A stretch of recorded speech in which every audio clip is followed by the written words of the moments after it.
No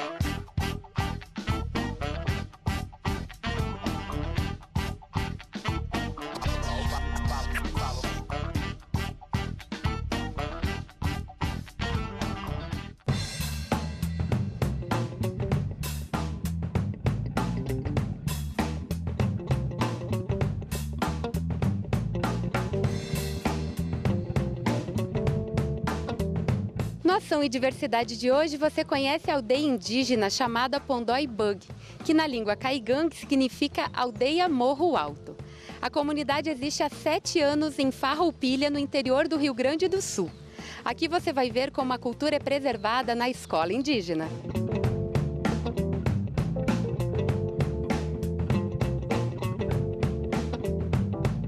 Quando a gente fala de aldeia indígena, logo vem a imagem de casas em formatos de ocas de barro ou de folhas. Quando chegamos aqui, a primeira impressão é de que estávamos em uma comunidade da zona rural, com casas de madeiras e cachorros soltos pelo pátio.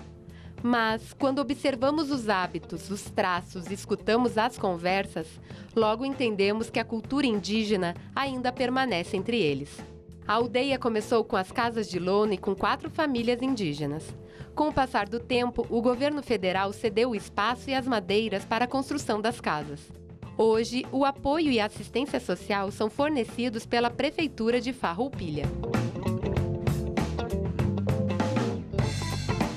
Já faz uns 8 anos. Eu sou a primeira moradora daqui. Só nós começamos em 4 famílias. E agora, olha a família que tem. Silvana, desde quando tu mora aqui na comunidade? Faz quanto tempo? Desde de 2007, acho que 2006, quando entramos aqui, daí entrou 3 famílias. O início foi ruim, porque não tinha casa, né? Nós morávamos embaixo de umas baraquinhas. Tinha só o iosque com os banheiros, né? Só para tomar banho. Mas depois foram construindo as casas, né? É muito do trabalho de ajuda um ao outro, né? A nossa convivência aqui é tudo em harmonia, né? Nós somos tudo dependendo do outro, né? Diariamente, né? Estamos em 21 famílias. E vocês trabalham se sustentam como? A maioria, né, com o trabalho de artesanato, né? Vendas. Daí tem uns 2, 3 aí que trabalham nos pomar, na firma. Como é que foi a luta para conseguir esse espaço, até mesmo para a ajuda na construção das casas, que o governo ajudou vocês, né? Ajudou. O governo que deu as madeiras, né? A luta que nós tivemos é para trazer as madeiras de lá onde que eles doaram, né? Da assistência social ajudou a buscar também, né? A Escola Estadual de Educação Indígena funciona desde 2009. Recebeu o reconhecimento do governo do estado em agosto de 2012. Atualmente, as crianças do 3º e do 4º ano estudam pela manhã. As do 1º e do 2º estudam no turno da tarde.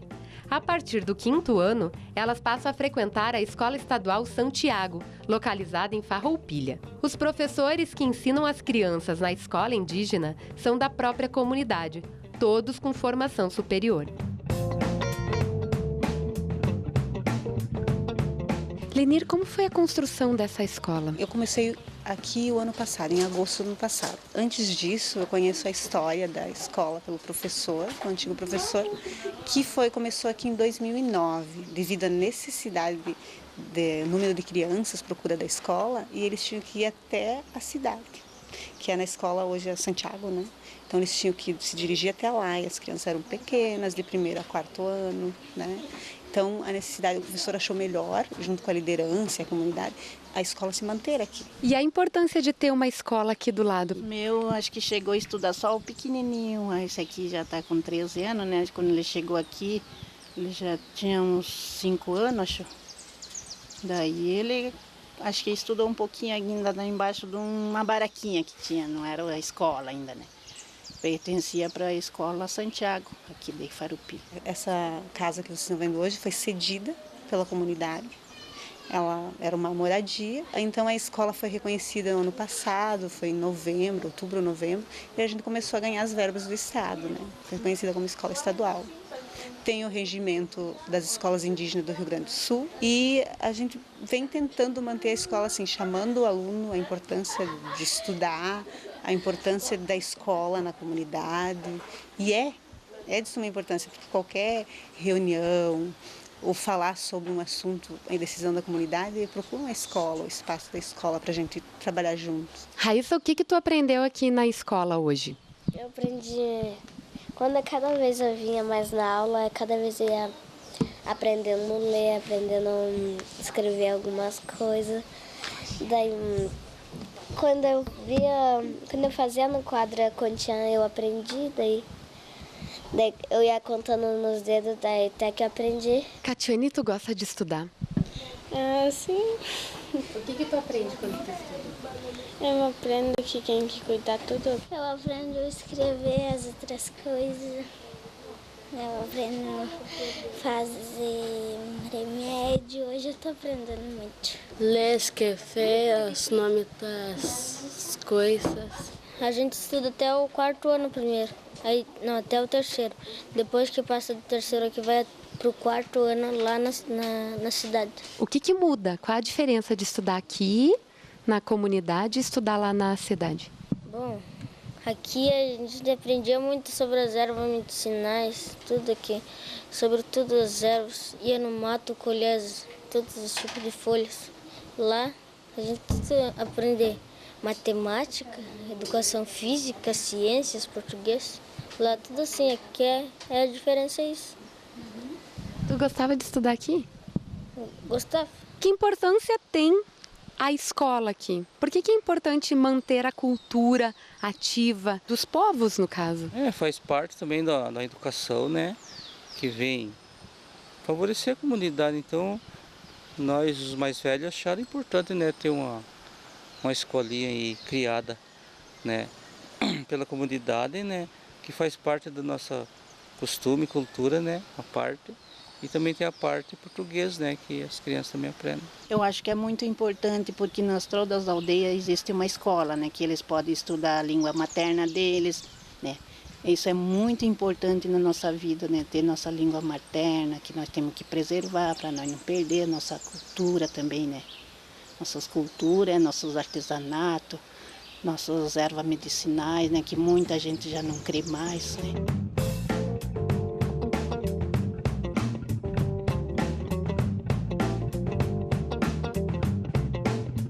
Prof, explica qual foi o trabalho realizado sobre as plantas medicinais aqui.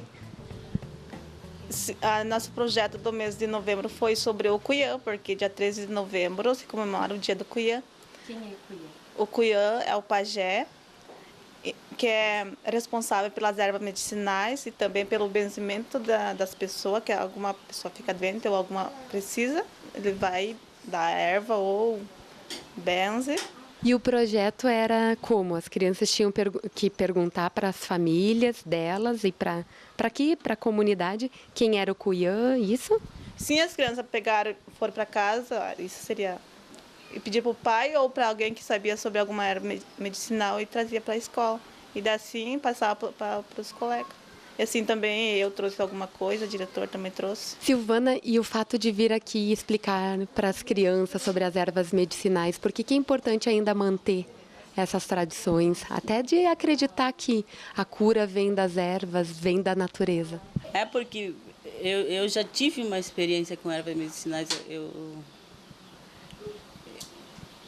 Eu fiquei doente já, né? E fui curada pelas ervas medicinais. O tempo que eu fiquei doente, meu sogro ainda estava vivo e eles conhecem bastante, né? Daí ele que foi à procura das ervas medicinais. E eu fui curada, por isso que eu acho importante vir aqui e explicar para eles que é importante conhecer, porque realmente elas curam mesmo. Eu já tenho 40 anos, né? Daí essas novos que vem vindo, né, geração nova, já não acredito muito, mas eles preferem os remédios dos cientistas por aí, né? Tem muita erva que serve para muita coisa? Aqui eu só aprendi eu sei que é para gripe e para outras coisas. Hoje eu aprendi o remédio para dor de corpo. Que planta que usa para fazer esse remédio? Tinha que botar dentro do litro com uma água quente, mas eu vou botar dentro de um copo. Os teus pais ainda usam as plantas como remédio? Muitos remédios a gente usa por causa que às vezes a gente fica dentro, daí ele já vai no mato e pega para nós. E demora para achar o remédio. Por que? Porque aqui não tem muito remédio. E eu não gosto de tomar remédio, daí já fico sem tomar. Por que tu não gosta? Porque tem os amargos e os doces. Remédio é muito importante para doenças. Por que é importante manter essas culturas, tanto a questão das ervas medicinais, que teve todo um projeto a respeito disso, mas até a própria questão da língua mãe? Por que é importante manter isso? A dificuldade dos povos indígenas hoje é manter raiz, né? Manter a cultura é não perder a identidade. Não perder de onde eu vim, quem eu sou. Né? Então, a busca hoje, a luta de todos os povos indígenas, assim como essa comunidade, é manter aquilo que tem e resgatar lembranças daquilo que era, porque não tem como viver como antigamente, mas tem como você conhecer a tua cultura, conhecer a sua raiz, e aí vamos conhecer um pouco mais, vamos deixar registrado isso, como a gente vai fazer o livrinho de ervas medicinais, né? Vamos deixar registrado porque está se acabando, está se apagando.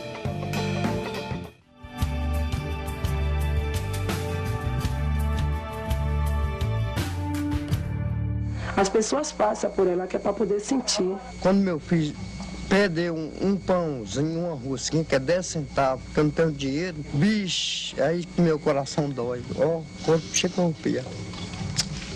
Uma tragédia a conta-gotas, dispersa, silenciosa, escondida nos rincões e nas periferias. Tão escondida que o Brasil que come não enxerga o Brasil faminto. E aí a fome vira só número, estatística, como se o número não trouxesse junto com ele dramas, histórias, nomes. Na verdade, acho que sempre quis ser jornalista, né? Eu sempre gostei muito de narrativa, desde criança fazia jornalzinho e acho que foi um caminho natural. Eu demorei um pouco para decidir, porque lá em Santa Maria eu sou de uma família de agrônomos, então meu pai teve uma certa influência. Eu cheguei a fazer um ano de agronomia, mas aí abandonei o curso de agronomia para fazer realmente o que eu queria fazer, que era jornalismo. A gente não separa o jornalista do cidadão, né? Isso é algo que eu aprendi desde muito cedo. Existe aí uma questão ética fundamental. Se você não mente como cidadão, não engana como cidadão, não pode enganar ou mentir como jornalista. O médico diz que a senhora tem que se alimentar bem, é isso? É. E a senhora diz o que para ele? Eu falei que ele onde é que eu acho. São 26 anos de profissão e 26 anos de andanças pelo Brasil e 26 anos de percepção de uma realidade injusta e desigual. Então, a chance da gente se emocionar é muito grande, né? Tem várias histórias marcantes, assim, mas talvez a mais marcante de todas tenha sido uma entrevista que eu fiz em 2001 com uma senhora para uma série de reportagens sobre a fome que eu fiz. E ela veio a morrer 15 dias depois dessa nossa entrevista por desnutrição intensa. E nós retratamos a vida dessa senhora e explicamos que ela tinha morrido por causa disso, né? Foi muito emocionante para todos nós, assim, que nos deu no começo uma certa sensação de impotência, mas também a ideia de que a gente tem que ter humildade intelectual para saber que o jornalismo não pode mudar sozinho a realidade concreta e objetiva, né? Isso não significa que o nosso papel não seja pequeno, nosso papel é muito grande. Por um novo mundo, eu posso jogar uma luz sobre assuntos tabus, sobre a desigualdade, sobre a injustiça. Eu acho que sempre que o jornalista joga uma luz sobre esses temas, está contribuindo para a construção de um novo mundo.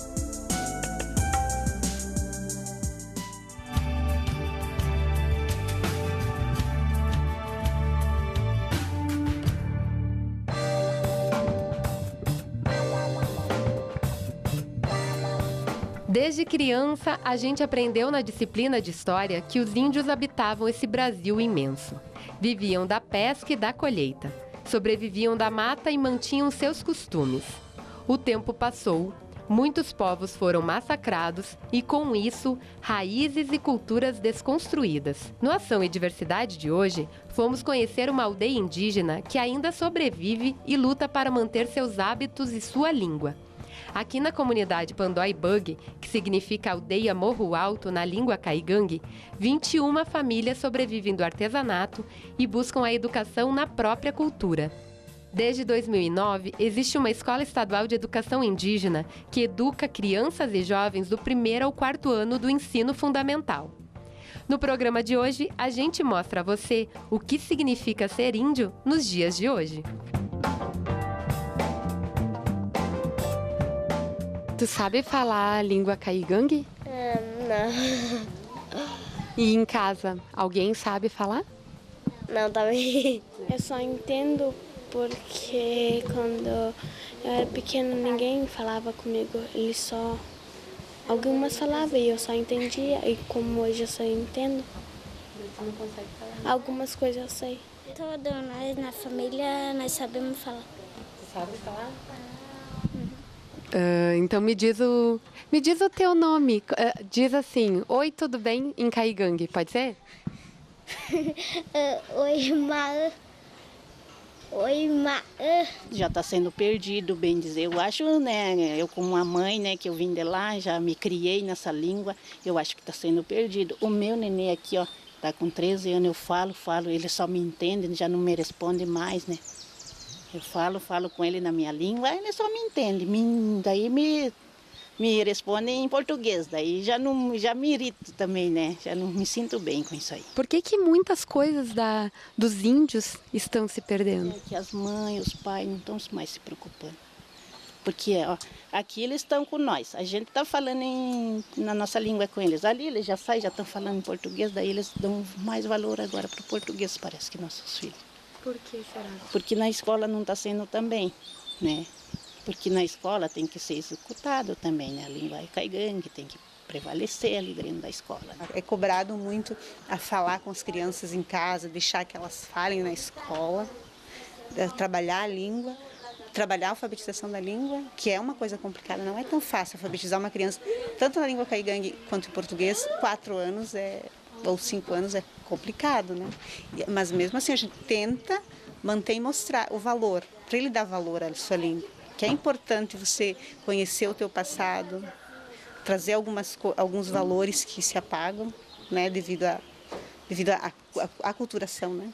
Se apagam alguns valores, não vai ser possível viver como antigamente, mas a gente tem que conhecer. Por que é importante se manter a língua mãe? Isso, a língua é a nossa identidade de ser índio. A língua do caigangue a gente pode se reconhecer mais, porque branco e índio são muito diferentes. O que tu vê de diferença, assim, que tem bastante diferença? Os índios vão muito no mato, né, buscar as ervas medicinais. E os brancos assim vão nas farmácias para buscar os remédios. O que mais que é de diferente, assim, que tu nota? Deixa eu ver. Os índios fazem seu próprio artesanato. E os focos também. Só que eles fazem com metais da cidade mesmo. E a gente faz do mato, das árvores, taquara. E a questão da perda das raízes tem a ver com a questão da globalização? Com certeza, né? Com certeza. E a questão do capitalismo, né, que é bem forte hoje nas comunidades indígenas também, ou buscar suprimentos, tem que buscar. E vai se perdendo. Aqui, por exemplo, nós não temos recursos naturais para continuar fazendo os artesanatos, que é cobrado, para vender. Então, além do artesanato, por causa da escassez do recurso natural, é feito artesanato para sobreviver e mais coisas que não faz parte da nossa cultura, né? Seria vendas de outros produtos que não faz parte. Mas é preciso para subsidiar, né, o subsídio da família, não tem como.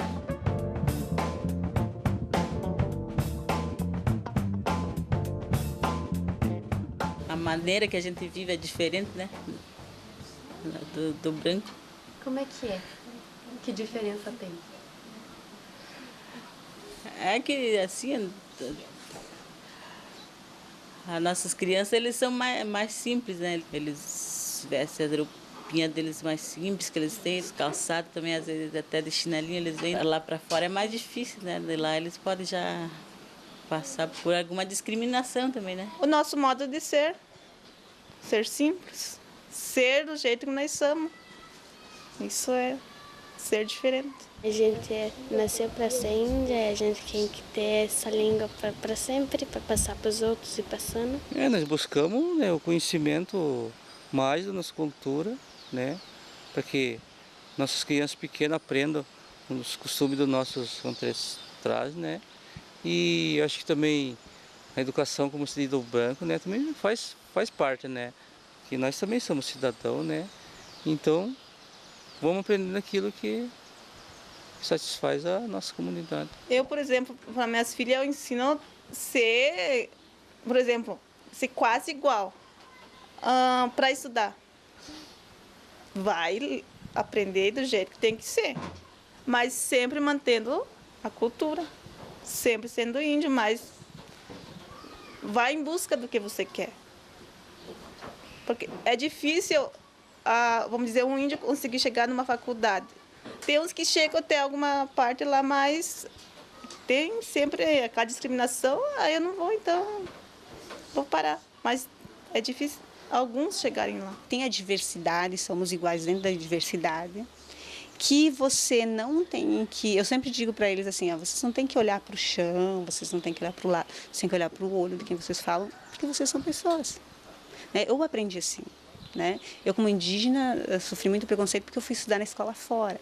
Então, desde pequenininha. Então, é por isso que eu vim ajudar essa escola, para eles não saírem tão imaturos daqui e sofrer um grande preconceito e parar de estudar. É isso que acontece. Então, se você é igual a outra criança, você tem a dificuldade, você tem qualidades, você tem habilidades, competências, igual a qualquer outra criança. Apenas você tem que lapidar essa criança, né? Não é diferente. Na outra cultura acontece isso, na nossa acontece isso. Mas você é um ser humano. E por que é importante ter essa amizade e que se deem todos bem? Por causa do racismo. Se dar bem, a gente pode ter uma amizade muito boa. Pode vir conhecer na aldeia e conhecer na casa do colega. Alguém já veio aqui na sua casa? Já. Tu já foi lá? Uma vez eu fui lá. E eles gostaram de vir aqui? Sim. O que eles acharam de diferente aqui? Aqui, porque todo mundo mora junto. Às vezes, vizinhos, os nossos amigos. Aqui é mais pequeno e tem bastante mato aqui. Diz assim, é importante cuidar da natureza. Importante na minha em cuidar que é a natureza. Para ser feliz a gente tem que ser o mais simples, né? E se dar bem com todo mundo.